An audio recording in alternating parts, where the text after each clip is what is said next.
Grandes gestas españolas. Con María Fidalgo Casares.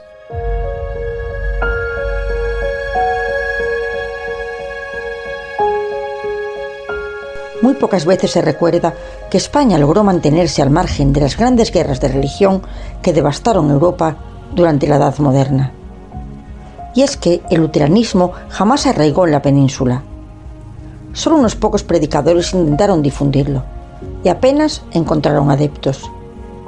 La leyenda negra insiste en culpar a la Inquisición, pero lo cierto es que el mensaje protestante no encontró tierra fértil.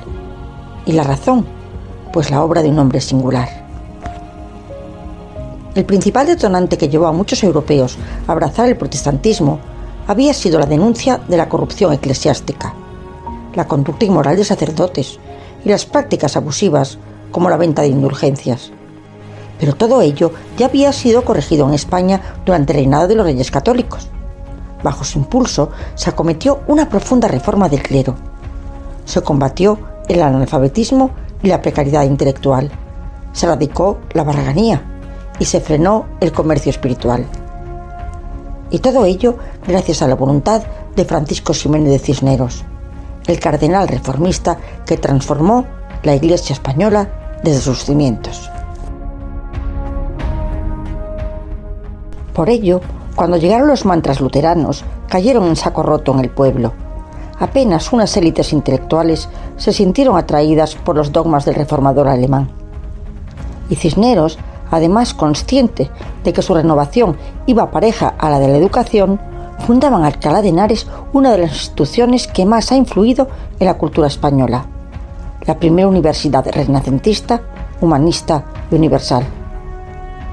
Sería también el impulsor de la publicación de la Biblia Políglota, un texto clave en la historia de la literatura y la religión, y promovió una profunda renovación cultural en España, que incluyó, por ejemplo, la profesionalización de la medicina, antes casi en manos de barberos, con criterios humanistas y científicos,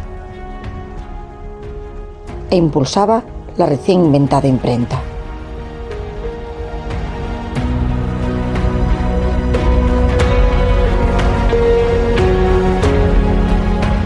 En su labor como estadista, no solo daría como confesor directrices y consejos cruciales a la más grande reina de la cristiandad, sino que gobernó la corona de Castilla en 2 ocasiones. Y aunque hoy historiadores afirmen sin sonrojo que pese a sus desvaríos, Juana de Castilla no era una demente, es más que obvio que no estaba en condiciones de gobernar. El vacío de poder amenazaba con desestabilizar el reino, y Cisneros se erigió como garante de solidez, y entre 1506 y 1507 presidía el Consejo de Regencia hasta la llegada de Fernando el Católico. Y 10 años después, tras la muerte de este rey, volvía a asumir el gobierno en espera de la subida al trono de Carlos I. Isabel había fallecido el 26 de noviembre de 1504. En todos los confines de sus reinos se elevaban plegarias por su curación. Pero ella, fiel a su carácter pragmático y profundamente católico, pidió que cesaran las oraciones por su cuerpo y se rezara por el destino de su alma. La escena, inmortalizada por Pradilla en una de las pinturas más conmovedoras de la historia de España, narra cómo antes de morir dictó su testamento. Entre sus disposiciones ordenaba a Fernando y a sus herederos la cristianización, justicia y respeto para con los indios de los pueblos de las islas y tierra firme de la mar Océana, descubiertas y por descubrir, y que no toleren reciban agravio alguno en sus personas ni bienes, que sean bien y justamente tratados, y si algún agravio han recibido, que lo remedien.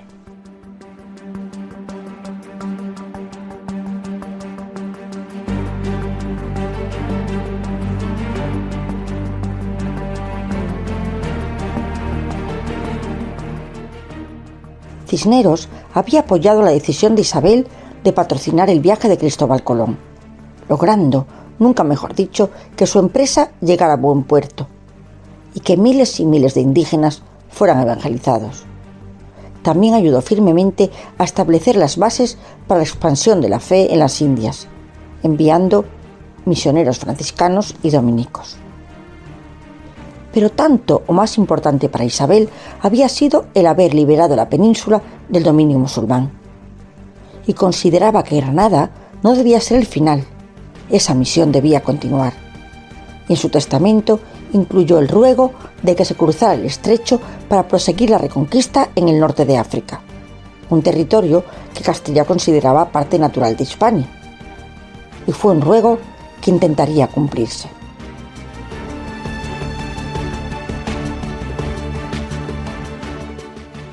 Tras la conquista de Granada, muchos de los musulmanes que se convirtieron al cristianismo lo habían hecho solo en apariencia. Algunos actuaban de espías y colaboraban con los corsarios berberiscos norteafricanos para devastar periódicamente poblaciones costeras españolas y hacer cautivos como botín. Por ejemplo, en 1503, en el asalto a Cullera, secuestraron nada menos que a 150 personas, entre hombres, mujeres y niños. La corona de Castilla, cumpliendo el deseo de la reina de continuar la reconquista, se esforzó por establecerse en diversas plazas del norte africano, con el objetivo de expandirse hacia el sur y a la vez impedir estos ataques. En 1497, las tropas del duque de Medina Sidonia, mandadas por Pedro de Estopiñán, ya habían tomado la plaza de Melilla. Pero el problema era la financiación. Fernando el Católico era reticente y alegaba que las arcas del reino estaban muy vacías. Pero Cisneros, convencido de la justicia y necesidad de su misión, convocó a los cristianos castellanos a una cruzada y ofreció sufragar los gastos con su propio patrimonio. Y costó 5 veces más que la armada de Magallanes. Eso sí, que en caso de victoria, la corona le reembolsara lo invertido. Todos conocían su talento como reformador y estadista, pero muy pocos sospechaban que bajo sus ropajes eclesiásticos se ocultaba un brillante estratega militar. Ante la insistencia de Cisneros, Fernando le otorgaba plenos poderes y organizaba un ejército que partía desde Málaga el 11 de septiembre de 1505. El mando en la mar lo ostentaba el catalán Ramón de Cardona y el de tierra Diego Fernández de Córdoba. El objetivo de la expedición sería Mazalquivir, al norte de Argelia. Los espías musulmanes de la península habían alertado a la ciudad de que llegaría la flota española, pero sufrió algunos contratiempos y se retrasó en el desembarco, y esto hizo creer a los defensores que el ataque se había desviado a otro emplazamiento y se dispersaron, pero se equivocaban, y tras solo 2 días de asedio, Cisneros tomaba la ciudad y liberaba centenas de cautivos cristianos.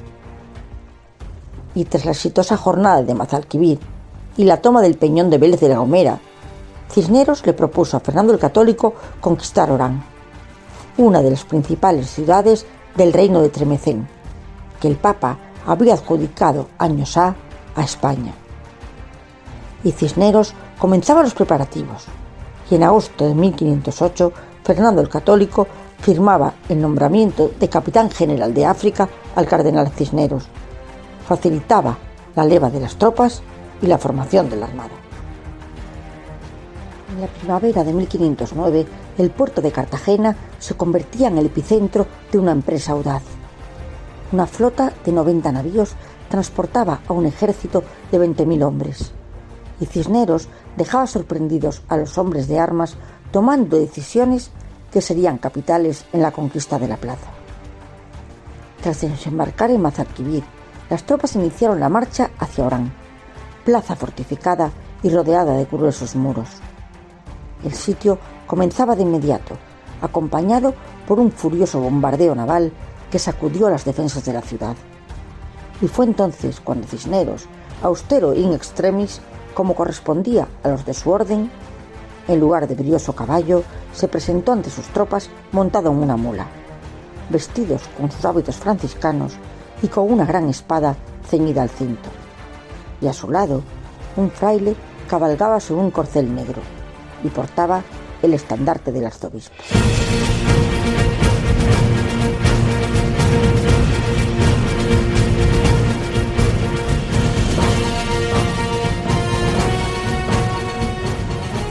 Desde su montura, Cisneros se dirigió a los soldados con palabras que resonaron como un clarín de guerra. «Soldados, combatid con valor. Aquellos son los enemigos de la cristiandad, que no contentos con haber avasallado nuestros reinos durante tantos años, piensan en volver a dominarlos. Recordad a los corsarios que asolan nuestras costas. ¿Cuántos hermanos cautivos tendrán en las mazmorras de Orán? Son nuestros hermanos y vamos a liberarlos. Yo iré el primero, me sobra aliento para plantar en medio de las huestes enemigas mi estandarte. Tendré por dichoso de pelear y morir entre vosotros». Y al grito de Santiago, las tropas se lanzaron a un asalto fulminante. El rey de Tremecén había acudido con un ejército en auxilio de Orán, pero ante la magnitud del ataque optó por retirarse, jurando por su honor que en breve la recuperaría. Las defensas de Orán, debilitadas por el incesante fuego de la artillería naval, acabaron cediendo.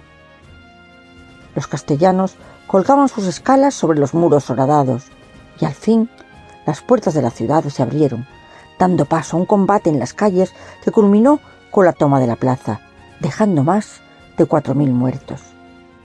Cisneros no pudo participar directamente en el combate por su avanzada edad.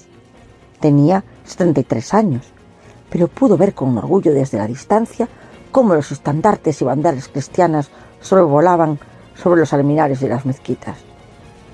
Y entre vítores entró en la ciudad y colocaba una gran cruz en las murallas de la ciudadela. Todo había durado menos de 2 horas y Orán ya era cristiana. Rendidos los musulmanes, a Cisneros le entregaron las llaves de la ciudad y el botín, y ordenó reservar la parte correspondiente al rey y repartir el resto entre los soldados, y rechazó su recompensa. Su primer gesto fue pedir ser conducido a las mazmorras para poder liberar personalmente a más de 300 cautivos cristianos, y se mezcló con ellos tocando sus manos y dándoles palabras de aliento tras el horrible cautiverio. Y tras ello recorría la ciudad a caballo, inspeccionando las murallas, y purificó 2 mezquitas que consagró al apóstol Santiago y a la Virgen de la Victoria. Y pacificada la urbe, envió mensajeros a la corte para informar del éxito de la empresa. En Granada, Isabel había erigido el primer hospital de campaña del planeta, y aquí Cisneros, en la misma línea, ordenaba la construcción de un hospital para los heridos, así como varios conventos. Y no solo regresó a Castilla con el botín real, sino que organizó una gran reata con decenas de camellos cargados de libros y pergaminos en árabe sobre medicina y astronomía, destinados a la biblioteca de Alcalá de Henares. Y Fernando, en justo agradecimiento por su inquebrantable lealtad, consiguió que el Papa Julio II en 1507 le otorgara el capelo cardenalicio, e intentó no pagarle, pero al final sí lo hizo. Y tras Orán, entre los años 1509 y 1511, vendría Bujía, Trípoli y Argel. Cisneros, que durante décadas había sido el alma reformadora, política y espiritual de la monarquía hispánica, tras la toma de Orán fue recibido como un héroe. Y la sorpresa fue general. El franciscano había demostrado que escondía también el genio de un estratega militar y encarnó en aquel momento la unión de cruzada y estrategia, de fe y de pragmatismo. Orán se convirtió en un importante enclave español y se le dotó de nuevas estructuras defensivas. Se le dio también el privilegio de poder redimir por méritos de guerra a los nobles caídos en desgracia ante la corona. Y los habitantes de Orán serían formados en las armas desde niños, y muchos de ellos se integraron en los victoriosos tercios. Y el juramento del rey de Tremecén nunca se hizo realidad. Y Orán permanecería ininterrumpidamente durante cerca de 300 años bajo dominio español. Francisco Ximénez de Cisneros no solo fue un cardenal franciscano. Fue arzobispo de Toledo, primado de España, inquisidor general de Castilla, confesor de Isabel la Católica, gran erudito, mecenas cultural, extraordinario militar y regente de los reinos. Su influencia se extendió desde los púlpitos hasta los despachos del poder y las instituciones más locales. Y en España hay un dicho: no se puede tener todo, pues Cisneros casi lo tuvo. Aunque quizás su gran gesta fue su legado, que el catolicismo permaneciera indemne medio milenio más y se afianzara como elemento identitario de la nación española.